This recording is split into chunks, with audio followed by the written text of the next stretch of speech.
उन्होंने मेहनत की, मजदूरी की, 1000 रुपया कमाए तो 800 रुपया ब्याज दे दिए। पिताजी चुकाए आओ।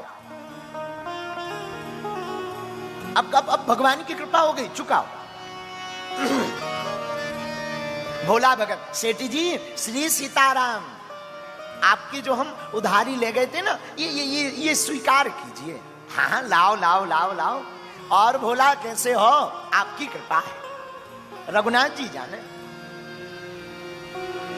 एक कागज लिया, वो जो कागज था जिसपे 800 की उधारी लिखी थी, चुकती लिख दी, दूसरी रसीद बना के दे दी, लो इसे पढ़ लो। हम क्या जाने, हम तो पढ़े लिखे नहीं साहब, रघुनाथ जी जाने। अब मलाल मन में भर गया सेठ के, अमीर के। ये बढ़िया है, ये पढ़ा लिखा है नहीं, 2 बार रुपया ले सकते हैं। तो अच्छा एक काम करो, जरा पानी लाओ भीतर से।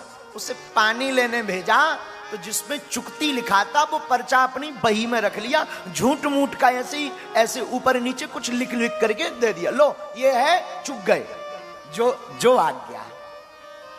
आया भागा भागा, रघुनाथ जी के चरणों में वो पत्र रखा, आपकी कृपा से रुपया चुक गए। सेठ की मति मारी गई। भक्त पर भगवान को कौतुक करना था तो सेठ ने दोबारा रुपया लेने के लिए इनके ऊपर, भोला भगत के ऊपर केस लगा दिया। ये कोई घटना हम आपको त्रेता द्वापर या बहुत सतयुग की पुरानी नहीं, कलयुग की, अभी यही कोई 80 साल पहले की घटना सुना रहे हैं।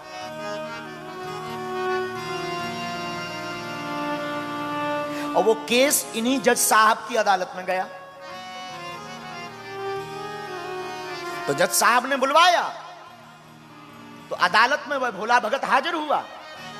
भोला भगत हाजिर हुआ तो जज साहब ने पूछा, क्यों भाई आपने सेठ जी के रुपया लिए? जी सरकार। जी हुजूर, हमने रुपया लिए। अच्छा तो आपने चुकाए नहीं? सरकार हमने चुका दिए, ब्याज सहित सूद सहित चुका दिए। लेकिन सेठ जी ने तो अपने वकील से कहलवाया कि आपने रुपया नहीं दिए। अच्छा एक बात बताओ।